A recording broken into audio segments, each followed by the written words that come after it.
भाजपच्या नेत्यांकडून उघडपणे सांगितलं जातं की 400 पार तुम्हाला पाहिजे कशासाठी, 400 पार आम्हाला यासाठी पाहिजे की त्यांना कायदा बदलायचा, की जेल का जवाब ओटो से. तो आम्ही आत्ता सध्या मतदानामधूनच याचं सगळ्याचं जे काही आत्ता आमच्यावर जो अन्याय झाला आहे याचं उत्तर. पालघरला पाणी मिळतं पण पाणी जातं आहे कुठं? पाणी जातं आहे बिल्डर्स लोकांना, बांधकामासाठी पाणी वापरलं जाते. पण नमस्कार, आज आपण नालासोपारा पूर्वेला उपस्थित आहोत. निवडणुकांचा बिगुल सगळीकडे वाजल्यानंतर आता पालघरमध्ये सगळ्याच पक्षांचे नेते जे आहेत ते आगमन करत आहेत. आज आपल्यासोबत आम आदमी पार्टीचे नेते आहेत. काय सांगाल, कशा प्रकारे पालघरमध्ये वातावरण आहे आम आदमी पार्टीचं आणि आगामी निवडणुकांमध्ये तुम्ही महाविकास आघाडीला जे सपोर्ट केलेला आहे त्याबद्दल काय सांगाल? कारण जे उमेदवार आहे जाहीर झाला, इतर पक्षांचा अद्यापही नाही झाला आहे, तर कशा प्रकारे भारती कांबडी यांचा प्रचार आता महाविकास आघाडीतर्फे सुरू आहे? खरं म्हणजे भारती कांबडी यांच्या प्रचाराच्या या सगळ्या यंत्रणेमध्ये आम आदमी पार्टीने देखील एक चांगला वाटा उचलावा आणि इथल्या सगळ्या कार्यकर्त्यांना तो मेसेज राज्य समितीकडूनही मिळावा म्हणूनच आज मी या ठिकाणी आलेलो आहे. येणाऱ्या काळामध्ये ज्या लोकसभेच्या निवडणुका होत आहेत, आम्ही इंडिया आघाडीच्या माध्यमातून एक घटक पक्ष म्हणून महाराष्ट्रामध्ये आमचा एकही उमेदवार नसताना फक्त आणि फक्त संविधान वाचवण्याच्या या लढाईमध्ये आम्ही सगळेजण ग्राउंडवर उतरतो आहे. तर वसई विरार असेल आणि संपूर्ण महाराष्ट्र असेल, आम्ही प्रत्येक ठिकाणी जातो आहे. कार्यकर्त्यांना हा एक संदेश देतो आहे की येणाऱ्या काळामध्ये आपल्याला महाविकास आघाडी असेल, इंडिया आघाडी असेल, प्रत्येक उमेदवाराच्या पाठीमागे खंबीरपणे उभं राहायचं. म्हणूनच आज मी या ठिकाणी कार्यकर्त्यांच्या भेटीसाठी आलेलो आहे. एका बाजूला कुठेतरी आम आदमी पार्टी सध्या भरपूर चर्चेत आहेत केजरीवालांच्या अटकेनंतर. काय वाटतं, कुठेतरी त्यांच्या अटकेचा परिणाम या सगळ्या मतांवर होणार आहे का?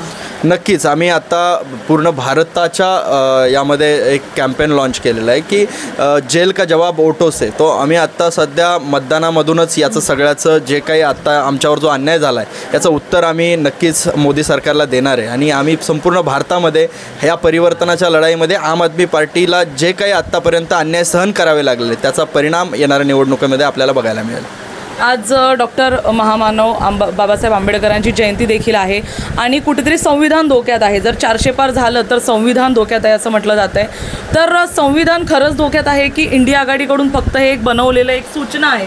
नाही, असं तुम्ही प्रत्येक वेळी बघितलं जात असेल की जे काही भाजपचे नेते आहेत त्या भाजपच्या नेत्यांकडून उघडपणे सांगितलं जातं की 400 पार तुम्हाला पाहिजे कशासाठी, 400 पार आम्हाला यासाठी पाहिजे की त्यांना कायदा बदलायचा आहे. बऱ्याचशा नेत्यांनी त्यांच्या भाषणामध्ये प्रत्येक ठिकाणी ते बोलत असताना उघडपणे सांगितलेलं आहे की आम्हाला संविधान बदलायचं आहे, आम्हाला या ठिकाणचे कायदे बदलायचे. म्हणजे थोडक्यात जर तुम्ही कायदे बदलण्याचा विचार करताय तर म्हणजे तुम्ही संविधान बदलण्याचा विचार करताय, संविधानावर घाला घालण्याचा तुम्ही विचार करताय.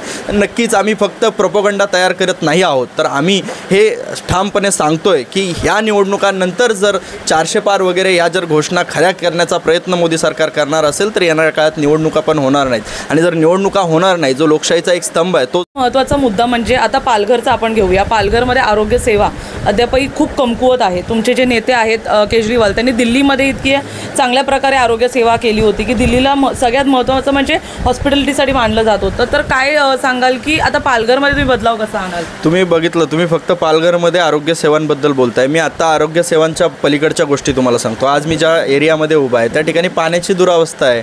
आज 350 MLD पालघरला पाणी मिळतं पण पाणी जातं आहे कुठं? पाणी जातं आहे बिल्डर्स लोकांना, बांधकामासाठी पाणी वापरलं जाते. पण आज पिण्याच्या पाण्याची सोय या ठिकाणच्या लोकांना नाही. म्हणजे पाणी असेल, आरोग्य असेल, शिक्षण असेल.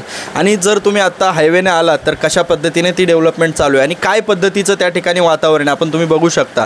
तर फक्त आरोग्य सेवाच नाही तर या ठिकाणच्या प्रत्येक मूलभूत सेवेचे या ठिकाणी पूर्णपणे बट्ट्याबोळ झालेला आहे. अजूनही काही लोकांना हे कळत नाही आहे. म्हणजे आपण जसं म्हणतो की बऱ्याच ठिकाणी मतदान लोक फक्त नावासाठी करतात, पैशांसाठी करतात. अनेक लोकांना हे माहिती नाही आहे की जर 400 पार NDA जातं तर तुमचं संविधान बदलू शकतं. नक्की काय होऊ शकतं लोकांपर्यंत ते पोचवा, कारण आजचा दिवस हा खूप महत्त्वाचा दिवस आहे. ज्यांनी संविधान लिहिलं त्यांचा दिवस आहे. नाही, आज या माध्यमातून मला सर्व मतदारांना एक आव्हानच करायचं आहे की बऱ्याचदा होतं काय की आपल्याकडे 5 वर्ष जी नेत्यांकडे ताकद असते ती एक दिवस आपल्याकडे असते, ती म्हणजे मतदान करण्याचा दिवस. तर मी सगळ्यांना आव्हान तर हेच करेल की मोठ्या प्रमाणात मतदान यावर्षी या ठिकाणी लोकसभेला झालं पाहिजे. आणि लोकसभेला जर मतदान पूर्णपणे झालं तर त्या मतदानाच्या माध्यमातून हा जो काही प्रोपोगंडा बनवला जातो आहे आणि हा देश एका चुकीच्या दिशेला घेऊन जातो आहे, तर लोकांना मी विनंती करेल की मोठ्या प्रमाणात मतदान करा आणि आपलं संविधान वाचवण्यासाठी प्रयत्न करा. एक शेवटचा प्रश्न विचारते. आम आदमी पार्टी महाविकास आघाडीमध्ये प्रत्येक पार्टीचा एक प्रोपोगंडा आहे. जसं सेनेला जे आहे ते 400 पार होण्यापासून थांबवायचे वगैरे जे काय आहे, किंवा एक राष्ट्रवादी काँग्रेसला देखील एक प्रोपोगंडा जाहीर करायचा आहे दुनियेसमोर. तर आता देशामध्ये आम आदमी पार्टीचा प्रोपोगंडा काय आहे संपूर्ण मतदारांना घेऊन, फक्त पालघर जिल्ह्याचं नाही तर ऑल ओव्हर? आम आदमी पार्टीचा प्रोपोगंडा म्हणण्यापेक्षा आम आदमी पार्टी फक्त आणि फक्त सामान्य जनतेच्या मूलभूत सोयींवर काम करते. तुम्ही पाहिलं असेल की आम आदमी पार्टी ही वेगळ्या राजकारणापासून त्याचा स्वतःचा एक ट्रॅक रेकॉर्ड ठेवत आलेली आहे. म्हणजे आम आदमी पार्टी फक्त शिक्षण, आरोग्य आणि या सगळ्या सुविधांवर बोलणार आहे. आम आदमी पार्टीला राजकारण हे जमतच नाही खरं पाहायला गेलं. जर राजकारण आमच्या नेत्यांना जमत असतं तर कदाचित परिस्थिती काही वेगळी असती. दिल्ली असेल, पंजाब असेल, त्या ठिकाणी आम्ही सर्वसामान्य जनतेला कशा पद्धतीने चांगले सोयी देता येतील याकडे आम्ही लक्ष देत असतो. तर आमचा हाच प्रोपोगंडा आहे की सामान्य माणसाचं आयुष्य कसं सुधरेल याकडे आम्ही लक्ष देत आहोत.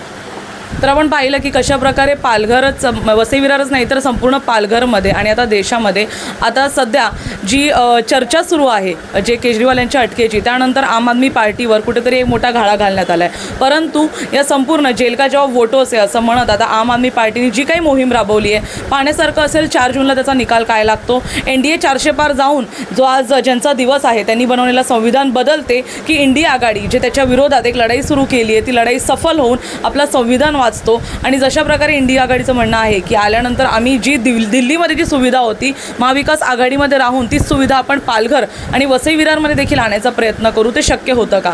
धन्यवाद. मी कीर्ती केसरकर, कॅमेरामॅन अभिषेक सोबत. धन्यवाद.